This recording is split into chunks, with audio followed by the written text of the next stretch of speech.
chemical reaction. Next, we have burning wood is a chemical reaction. Burning wood. It is green flag. Next, rusting of iron is a chemical reaction. It is, what na lang pang red flag? It is green flag. Okay, next, last one, we have mixing salt and water is a chemical reaction. Okay, it is a red flag. It is a physical reaction. So, do you want to play more games? Yes. Do you want to play again? Do you want to play a game? Yes. I can hear you. Do you want to play a game? Yes. Okay. So let us play a game called Mystery Box. So, can I have a 3 volunteer here in front? Okay, Manina, Itangkol, and sige, Declan.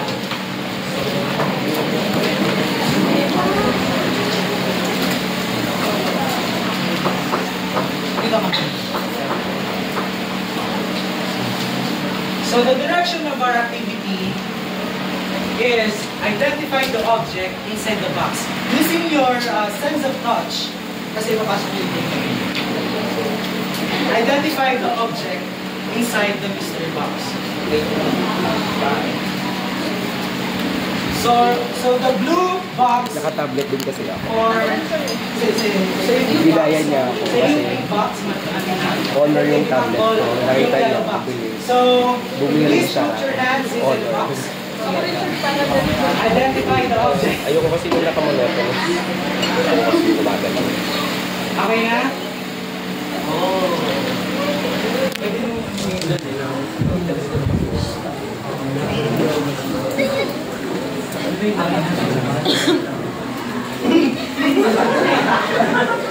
amuin mo siya tako.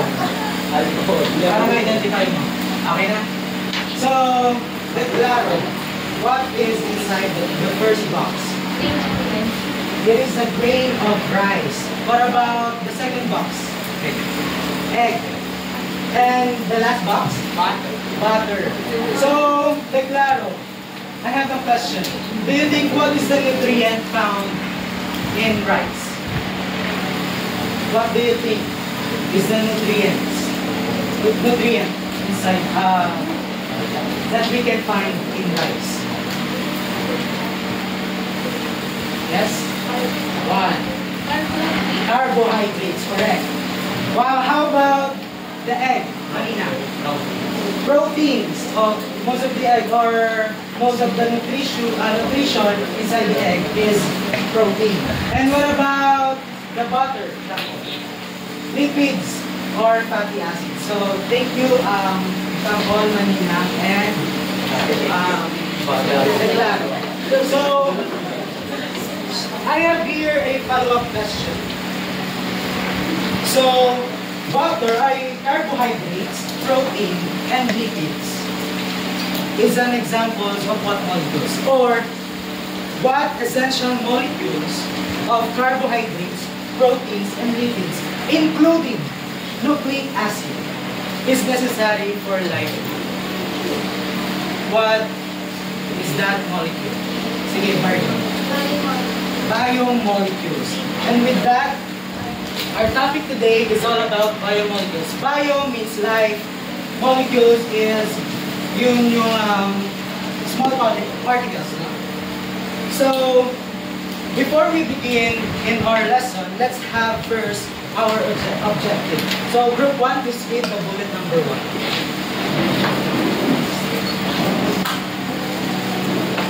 Identify biomolecules into their elements present, clearly graph, function, and example. Thank you, group 1. Group 2, please read the next. Value the importance of biomolecules in daily life processes and express a willingness to make informed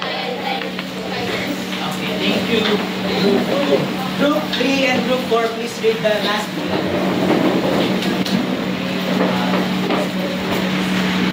1, 2, 3, go. Present facts about different types of biomolecules. Okay, thank you, Group 3 and Group 4. Do you want to know more about biomolecules? Yes! Want to know more about biomolecules? Yes! So, with that, let's have an activity entitled Charting the Unknown. So, we have here the materials for the Group 1. We have the comic strip. Group 2, we have the news article. The Group 3, we have the poem. And the Group 4, we have the short story. So, including the visual aids and the marker. Inside the folder,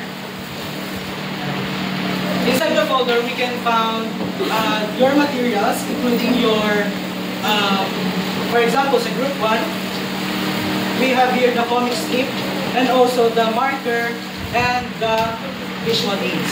So, next, sa procedure, you need to read the given materials to answer the following guide questions.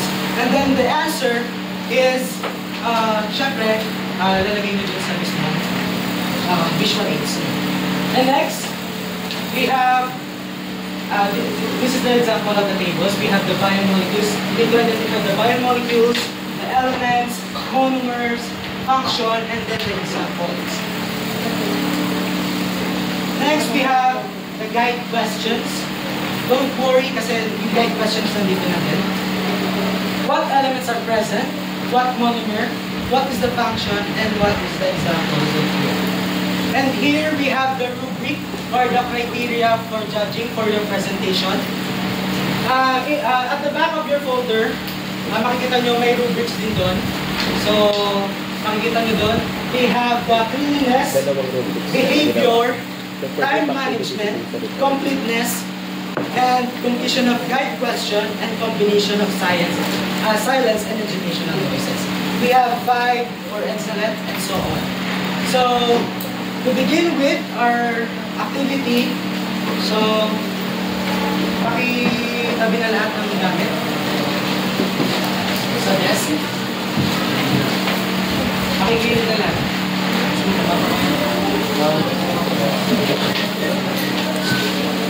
Your activity will start. I will give you only 5 minutes to finish your activity, and your timer starts now.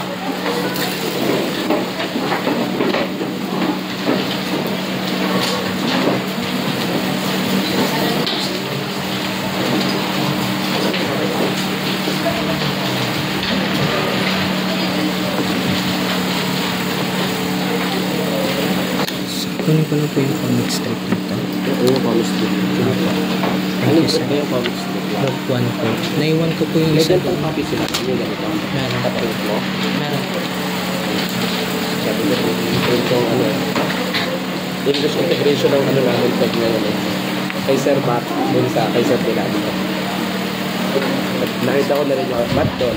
Iba tayong subject.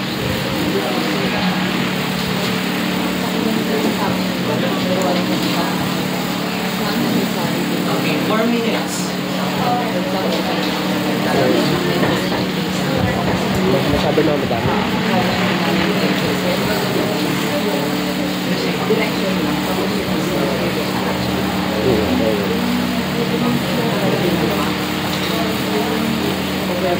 Yes. Dadami yung page.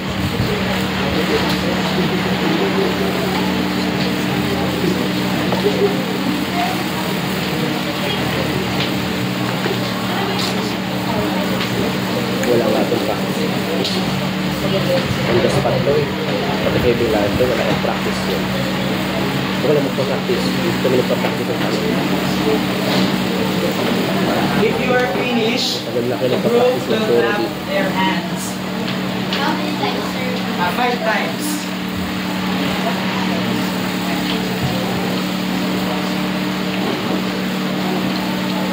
Ano malaki?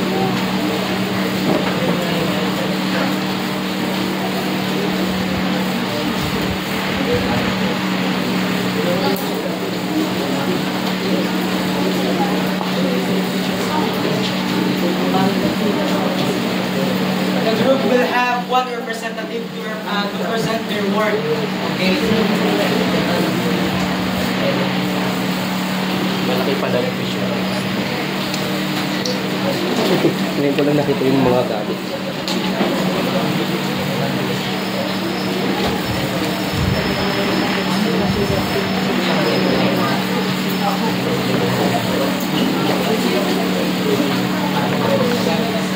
Si Joy, last na yun, sunod-sunod silang sayang. Introduction lang kami. Kaya ganun lang yung ano, pahapyaw lang siya. Tapos sa grade 10 kasi yun, tapos iisa-isahin yan discuss ulit.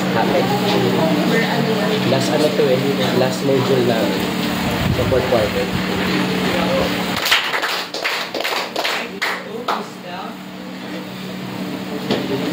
Lapit na kami mag-exam. Natapusin namin itong module na to, tapos sa 4th quarter. Bumubing up na sila.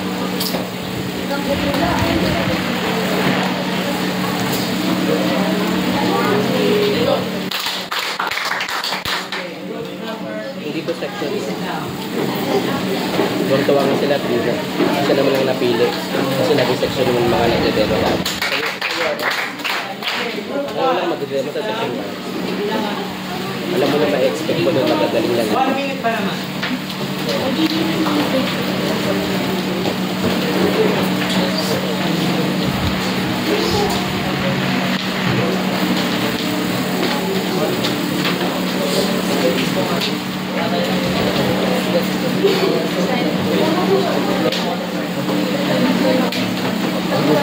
Hindi na ako gumawa ng ano.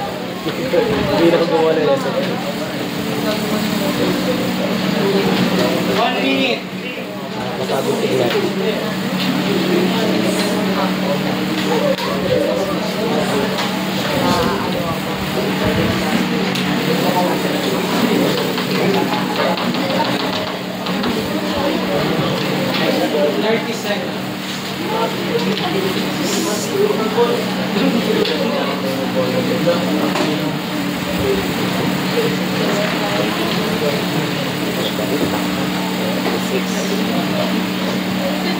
Absent pa yung leader dito.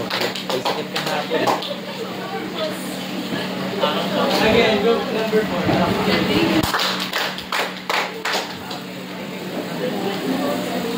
Kasi daling lang may event kami So, kasi let's nakaraan. have Astrocamp, our magdadagdag sila doon. presentation. Kaya First, group 1. kaya understandable na marami.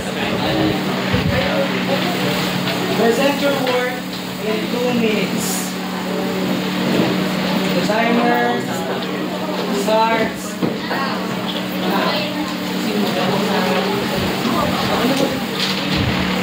Good morning, Sir Garalde. Good morning, teacher.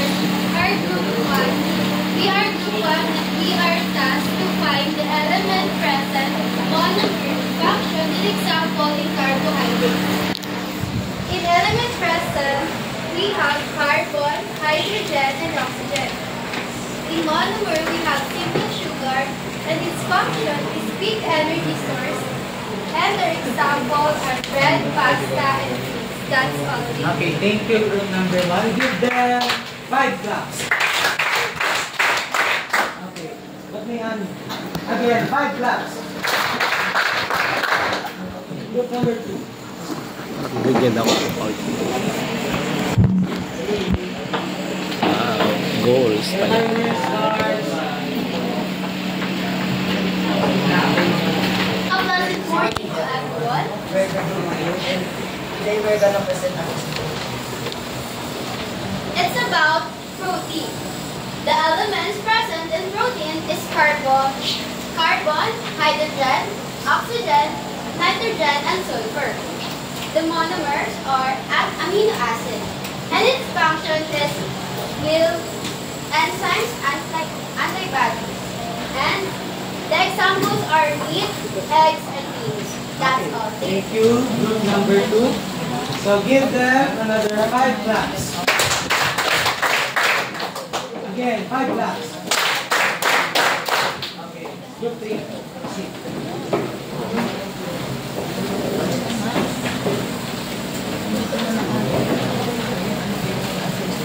So pleasant for We are the group 3 and we are assigned to present protein one. mo siya. So, what are the elements in our assigned, or what is the element found in liquids? Carbon, hydrogen, Ginagawa namin to sa and bat, mineral. yung comics. And for the monomers, we have glycerol and fatty acids. And for the function naman, we have long-term energy. We have the long-term energy storage, insulation, and forming cell membranes. And what are the foods that examples of liquids? Olive oil, avocados, and bacon fats. That's our report. Thank you. Thank you, group number 3. Let's give them also a 5 laps. Again, 5 laps. Okay, last group, group number 4.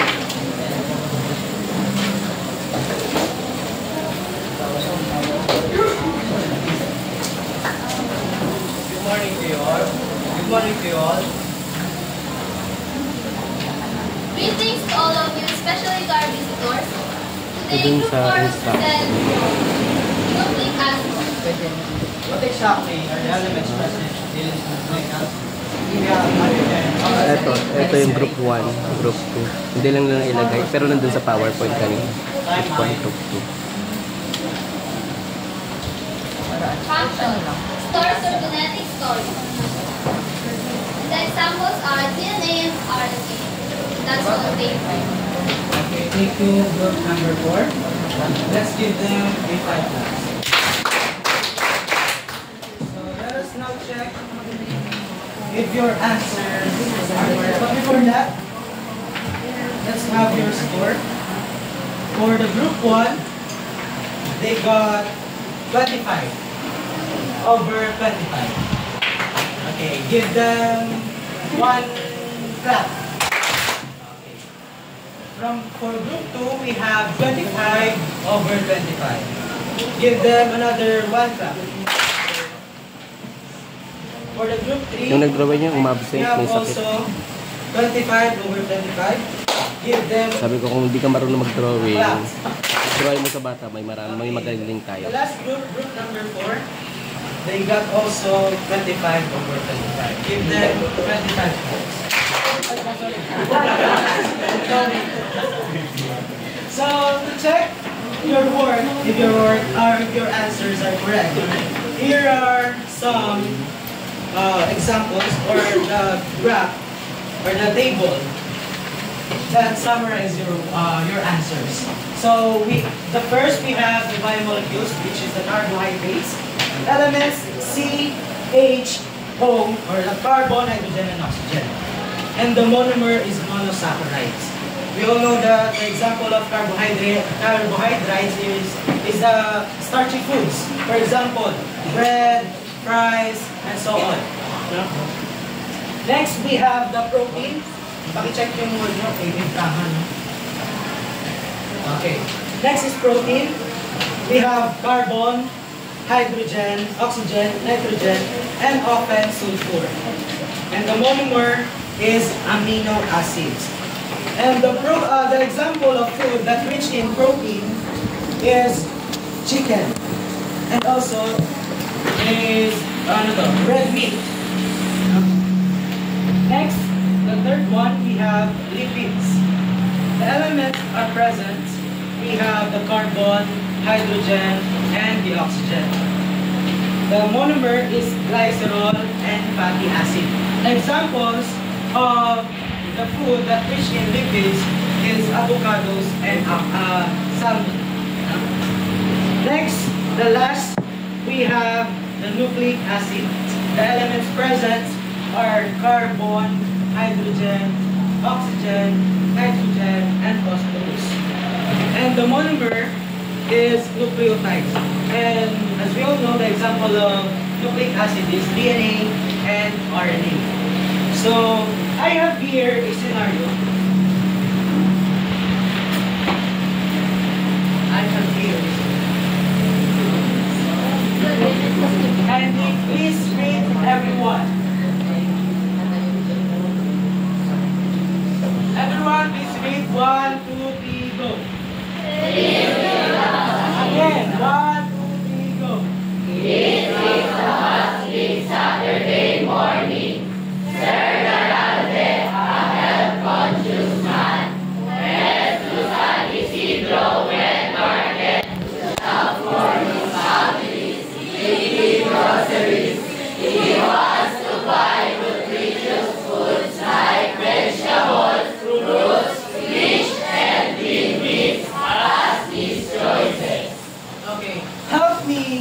find or to choose what is more nutritious in the wet market.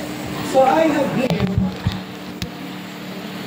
please raise your hands if you want to answer. I have here the brown rice and sugary cereals. What is more nutritious? Sige, Gonzales. Brown rice or, sorry. Brown rice or sugary cereals. So, what is the nutrition found in brown rice? Carbohydrates. Thank you. Next, we have, sorry, hindi ko nakita pala ito. We have animal oil and olive oil. Sige, Espinosa. Olive oil. Olive oil is rich in what nutrient? Lipids. Correct. Next, and the last one. Sa ilalim kasi. We have hot dogs and red meat. Sige, Pancho. Red meat. Red meat is rich in what nutrient? Protein. Thank you, Pancho. So thank you for helping me to choose what is more nutritious between them. So those are examples of nutritious food found in our wet markets or local market. So to summarize, we have here the biomolecules. Traditional naman. Sulat naman. Buti naman. And the examples of biomolecules Hindi ako sa are classroom. Sabi ko, kukumbay natin. Darating ka sa field, hindi lahat kukumbay. Short carbohydrates. We have carbohydrates. Next, we have protein. Matuto pang gumawa ng traditional dishwasher. And next, we have lipids. And next, and last, we have nucleic acid. Can anyone identify the specific elements in each biomolecules? We have here carbon, hydrogen, oxygen, nitrogen, so forth, and also the function structural support. What is the examples of biomolecules is this? Structural support.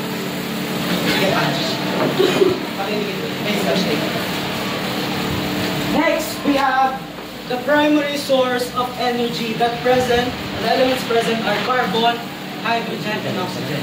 Sige, press. Next, we have carbon, hydrogen, oxygen, and long-term energy storage. Yes, sir. And the last one, sige, sir.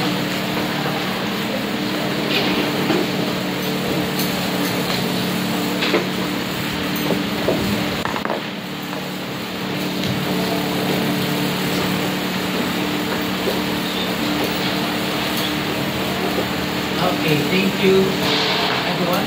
So, those are the examples of biomolecules and their elements present and one of their function. So, before we end our lesson, I have here a quotation. If I get fat, I eat too much. If I lose weight, I'm sick. If I dress well, I show off. If I dress simply, I'm poor. In fact, no matter what you do, someone will criticize you. So just be yourself. So please, everyone, read the quotation. 1, 2, 3, go. If I get fat, I eat too much. If I lose weight, I'm sick. If I dress well, I show off. If I dress simply, I'm poor. In fact, no matter what you do, someone will criticize you. So just be yourself. Marion, what is your insight about this quotation?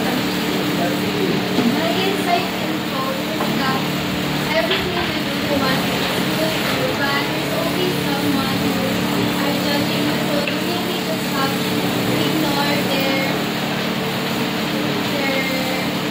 judgment and opinion and stop trying to please everyone because that's so impossible. And you really just have to focus on yourself and be I agree with Marion. Sabi nga nila, di ba? Parang pag- Whatever you do in your life, just believe in yourself and follow your heart. So, are you ready for our quiz? Yes! Wala kayong choice. Okay, are you ready? Yes! So, for the group 1, get 1 and pass. Get 1 and pass. Get 1 and pass. Diyan na magsasagot. Write your answer. Write your answer beside the number.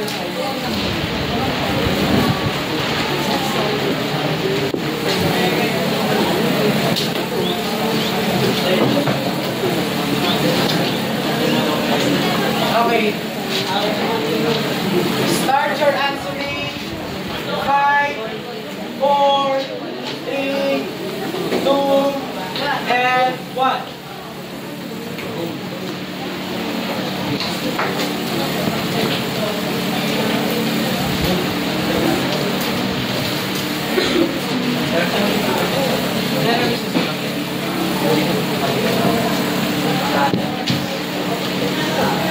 Quiet.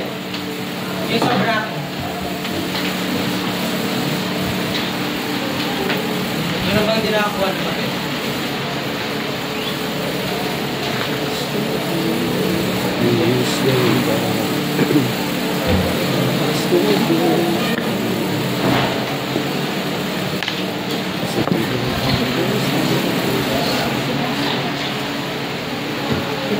Thank you.